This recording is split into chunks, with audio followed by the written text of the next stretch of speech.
to another episode. Hey everybody, it's Jeff. Welcome to another episode.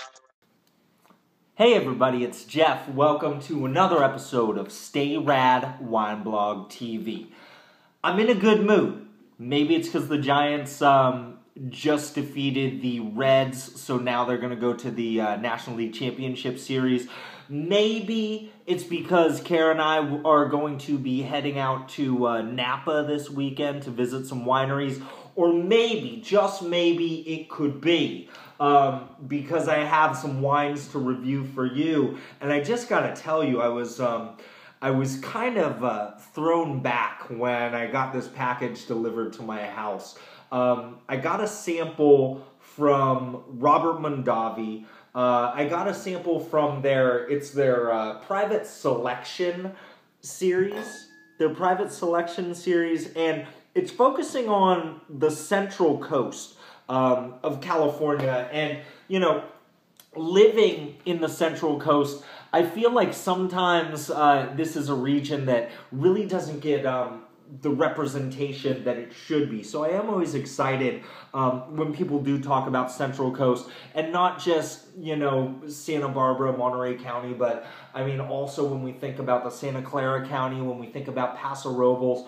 I mean, they really are some just fun, exciting wine regions. So they sent me this package full of some samples. They sent me this 2011 Private Selection Central Coast Chardonnay.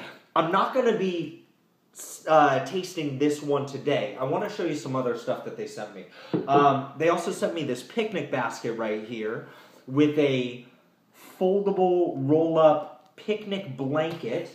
And they also sent my way some recipes. They sent me recipes for penne alla Napoli. And that's supposed to be paired with that Chardonnay.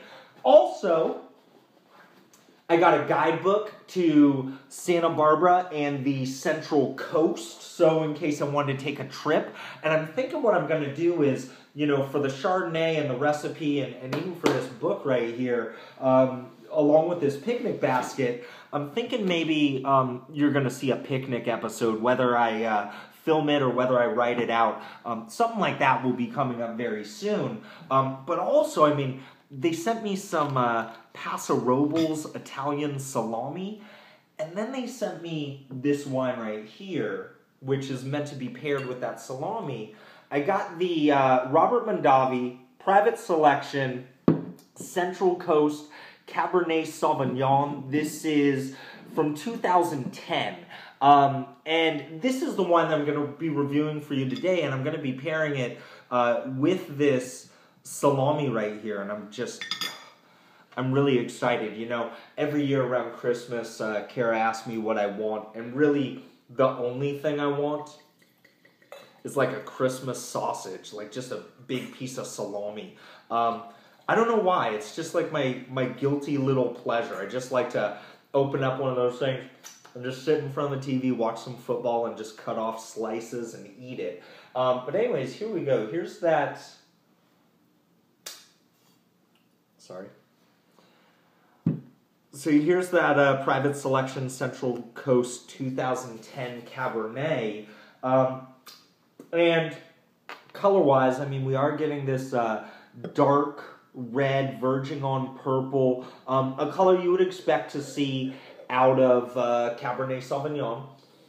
As far as the breakdown, we're looking at this as being 60% Monterey County, 30% Paso Robles, 5% Santa Barbara, and 5% Valley South fruit. And as far as the breakdown, it's 88% Cabernet Sauvignon, 5% Syrah, 3% Merlot, 2% Petit Verdot, 1% Malbec, 1% Cabernet Franc. So the only odd grape there is the Syrah. But, you know, it's a grape that does really well in the Central Coast. And it's a grape that I really do think brings a good flavor when we do pair that up with Cabernet.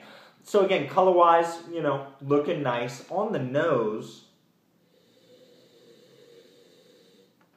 Getting some of that oak. They are saying that this was aged 12 months on oak. I'm not sure if these are new, old barrels. It looks like it was American and French oak, so a little bit of both. And on the nose, you are getting those hints of oak, but it's not like overly aggressive. It's really just a nice, subtle, toasty note. I am getting some good fruit coming through. I am getting that black currant, that cassis. I am getting a little bit of that plum. I am getting a little bit of that blackberry. So some aromas that are typical of the Cabernet Sauvignon. Let's just dive right in.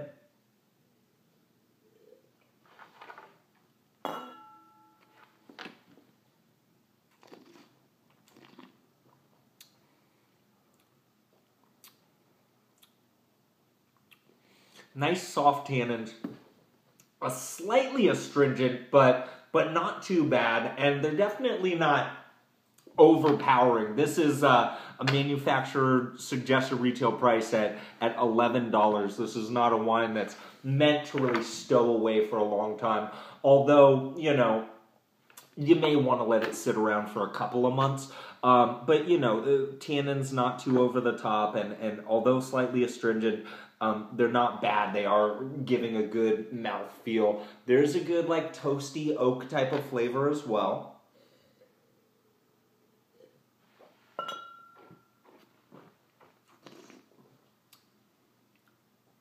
Getting some good blackberry, some good cranberry, a little bit of cherry in there, a little bit of that bike tire, good long acidity. I mean, this is one that you are throwing into that everyday table wine type of category, with a, you know, suggested retail price of $11. I am certain there are some places around where you can find it under 10, you know, and it's definitely a good value. I mean, it's a nice wine, you know, score wise.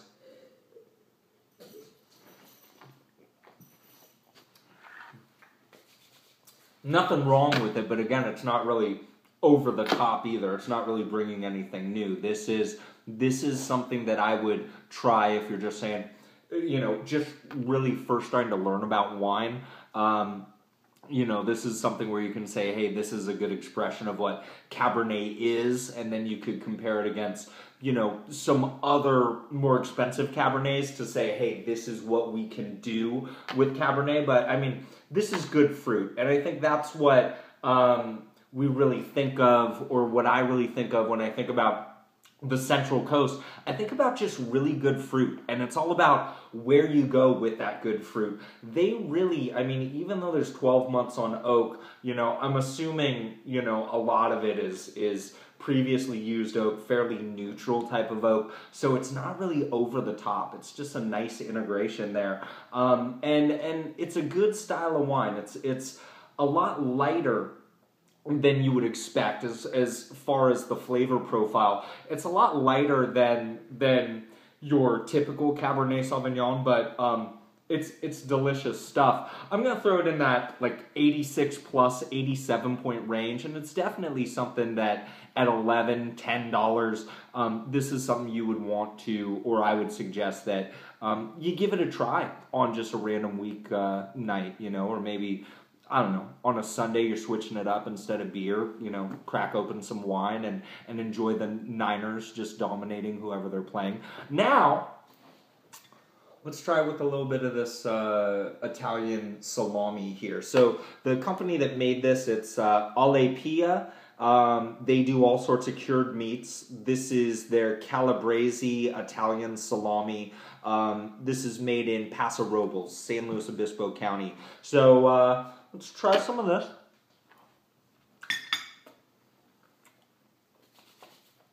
Good rich fattiness, good spicy flavor. It really kind of, you know, is amping things up, kind of waking my palate up.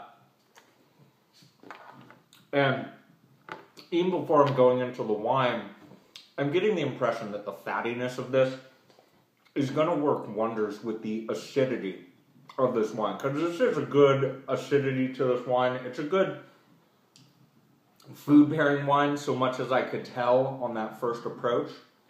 Let's try it.